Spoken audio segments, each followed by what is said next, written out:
Hey guys, what's going on? It's Ben here, and today I am back with another video. This one is going to be about a player who I briefly mentioned in a previous video, who is Nikola Vucevic.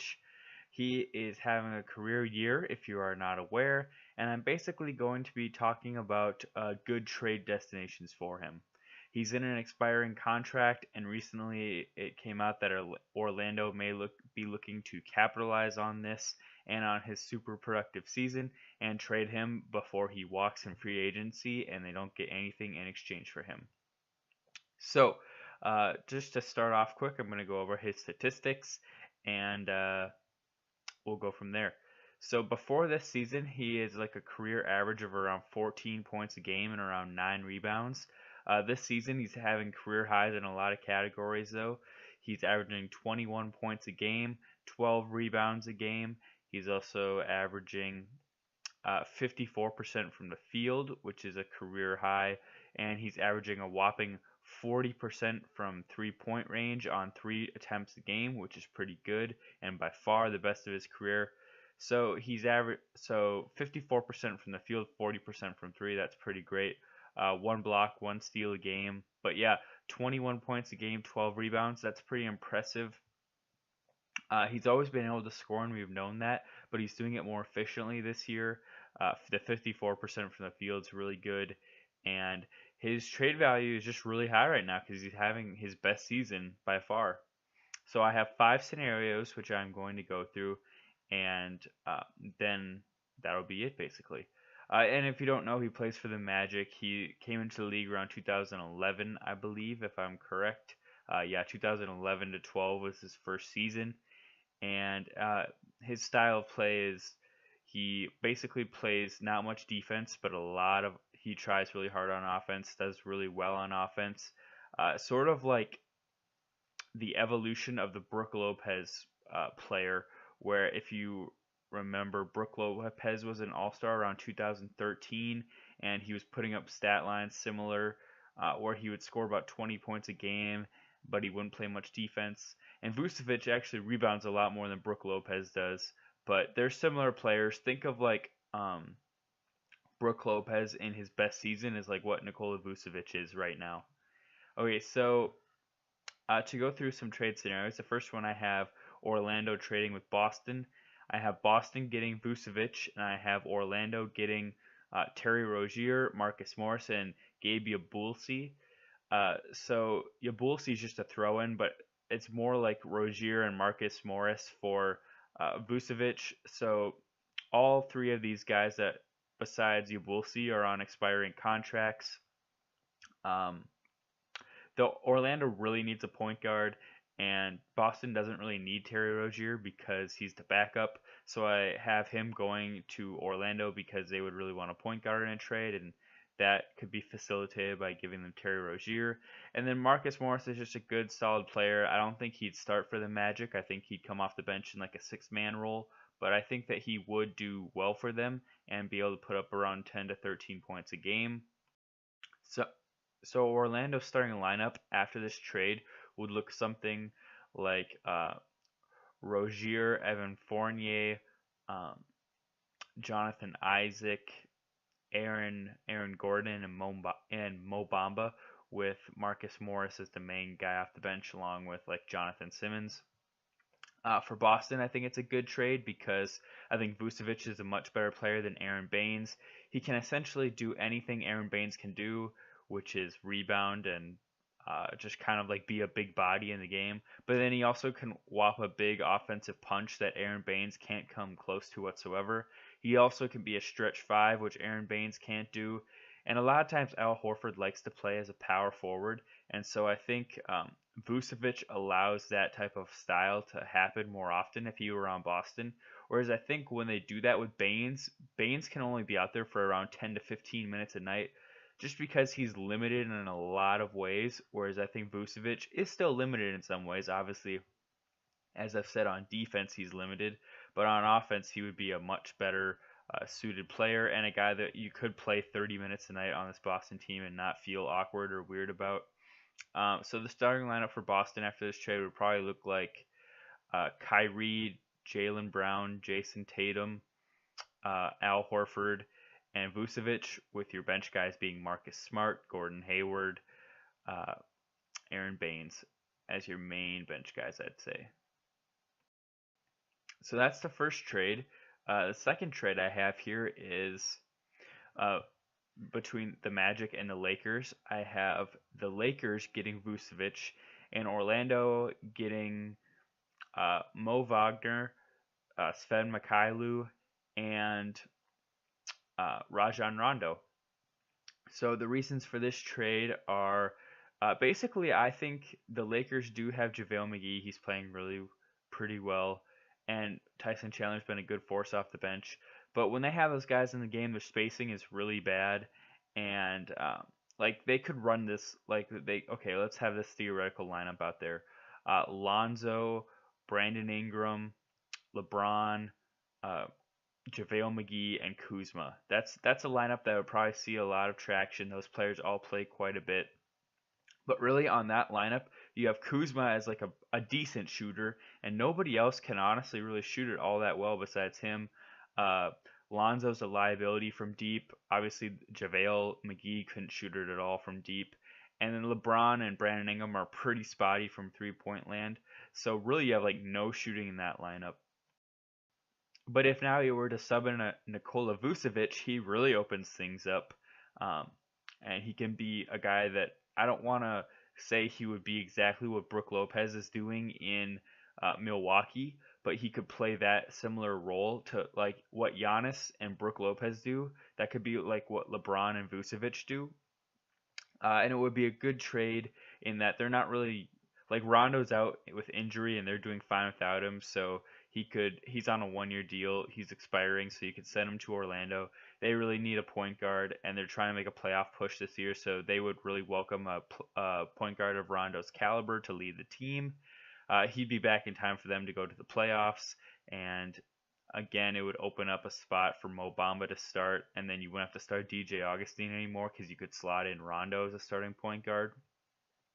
The thing that would be tricky for the Lakers is exactly where would you play Vucevic if you want to also keep playing Tyson Chandler and JaVale McGee. You could theoretically play him at power forward because he can space it, and so you wouldn't have too much congestion. But then just him keeping up with small ball power forwards would be the big concern. You'd have to play him only at the power forward when you're playing a bigger team, because then it wouldn't be a big deal for him to guard the power forward. But I do think that this trade really works well for both, and that Orlando gets a point guard that they want, and the Lakers get some spacing for the team that they pretty much need, and they also get rid of Rondo, who they don't need. And again, there's no pressure to re-sign Vucevic because he's an expiring contract. So if they can poach a bigger free agent, they can go after that person. But if they can't, they can always re-sign Vucevic and just keep him and keep his 20 points and 10 rebounds a game. Okay, the next trade I have is between the Magic and the Pelicans, and it's just a straight up swap of Julius Randle for Nikola Vucevic. Now, this trade may not make a lot of sense on the surface, but just hear me out. Julius Randle is also having a really good year, averaging 19 points a game and 10 rebounds on pretty good shooting numbers. He has 2 years left on his contract for $8.6 million, which is less than Vucevic's 12. And so while the Magic they wouldn't get money off the books, they wouldn't have as much money in free agency. They would be losing $12 million that they would have got when Vucevic left. They are getting Julius Randle, who is a very good young player. He's only 24 years old. You're getting him right when he's about to hit his prime, and I think he's about he like Vucevic is like in his best season he'll ever have right now. If I look at it, he's 28 years old, so in the meat of his prime. This is like for sure. I don't want to say for sure because he could develop like a Kyle Lowry type or something, but this is probably going to be his best season that he ever has.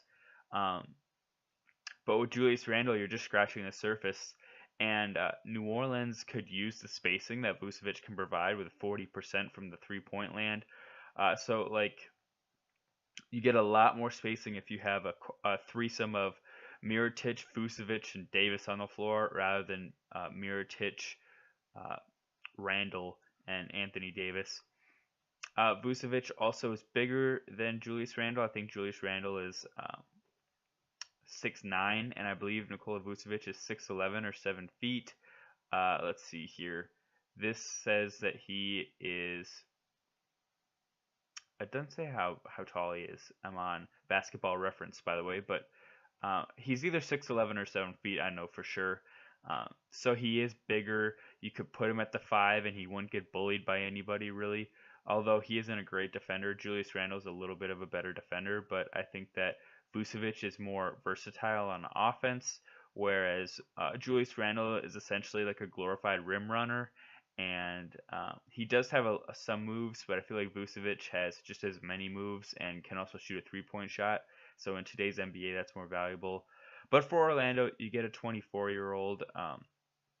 Your starting lineup could look like um, DJ Augustine, Evan Fournier. You could slot Aaron Gordon in at the 3, which they were doing a lot last year. Then you could have Randall at the 4 and Bamba at the 5. Or you could start Jonathan Isaac at the 3, Aaron Gordon at the 4, Bamba at the 5, and bring in Randall off the bench. Or bring in Bamba off the bench and start Randall. You have a lot of options.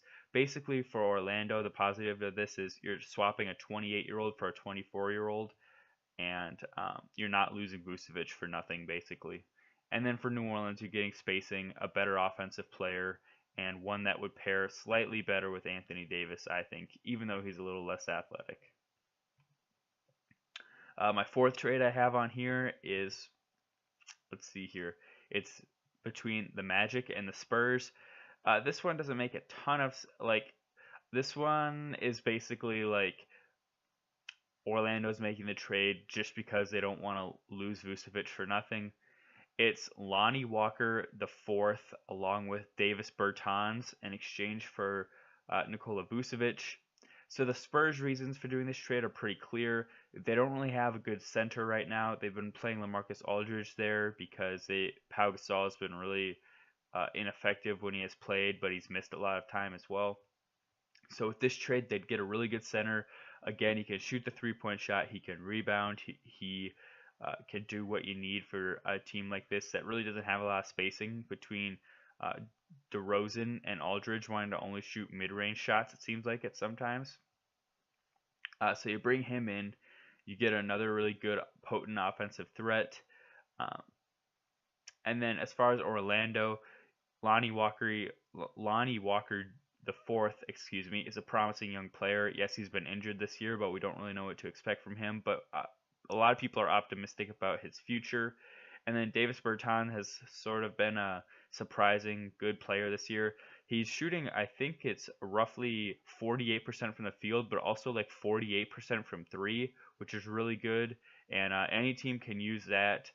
And again, though, I feel like this would sort of be like Orlando just making the trade to avoid losing Vucevic for nothing. Okay, the last trade I have on here is, of course, one involving the Wizards, because it seems like they're always involved in trade talks lately with their chaotic team. I have Bradley Beal going to Orlando in exchange for Nikola Vucevic, Jonathan Simmons, and Jonathan Isaac.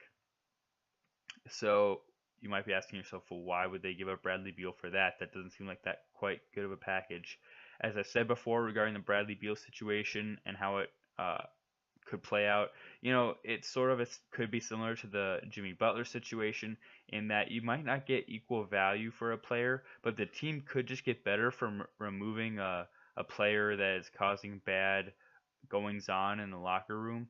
So maybe the players that they get back won't equal Bradley Beal's on-court production, but maybe just getting a different mood and different players in there and getting him out of there would improve the atmosphere and improve the morale of the team, and they would play better. So that has to be a factor in this. So also Dwight Howard's out indefinitely with this injury, and so they have a hole at center, and unless you want to start Jan Mahimi, you can plug in Vucevic there. He can be good for 22 points, 21 a night, along with 11 to 12 rebounds. Along with this, you get Jonathan Simmons, who's a pretty good seventh man for a team. He can come in and back up, or actually he might be starting at shooting guard for this team, considering Bradley Beal would be gone. Yeah, so I'd probably say he'd be the starter. And then Jonathan Isaac is another player who's really young, really promising, really athletic, 6'10", can play small forward or power forward. Uh, and I think just what any team wants when you do a trade is young, promising players or established veterans that are good. And Washington does get both of these in this trade. They might also have to throw in a first round. Orlando might also have to throw in a first round pick to get this done. But I would do it if I were them because Bradley Beal's a really good player and they are lacking uh, guard depth, and he could plug in, and you could even run a system where you have him and Fournier as your two guards because I think Bradley Beal is good enough that he can start the offense for a team.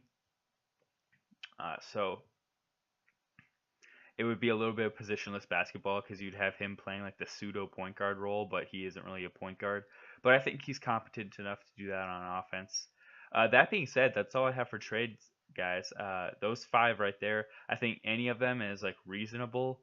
That could happen. I don't think any of them are too outlandish. Unlike the other ones that I had this other video where I did trades for the Bucks, and I had like Chris Paul to the Bucks as one of my trades. I don't have any outlandish ones in this video. I think they're all pretty reasonable and could realistically happen.